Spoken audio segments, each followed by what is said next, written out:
নমস্কার। রাহু শুভ লগ্ন সাপেক্ষে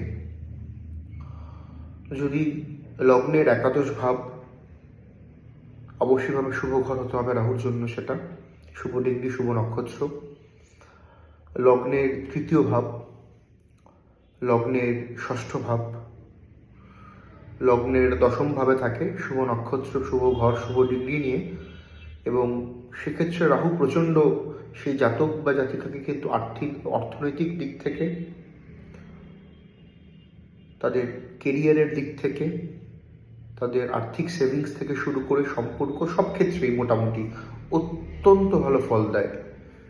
কন্ডিশন রাহুকে এই ঘরগুলোতে ভালো নক্ষত্র, ভালো ডিগ্রিতে থাকতে হবে শুভ লগ্ন অ্যাসপেক্টে, রাহুর দশা অন্তর্দশাতে, তাহলে আপনি প্রচণ্ড সাকসেস পাবেনই পাবেন।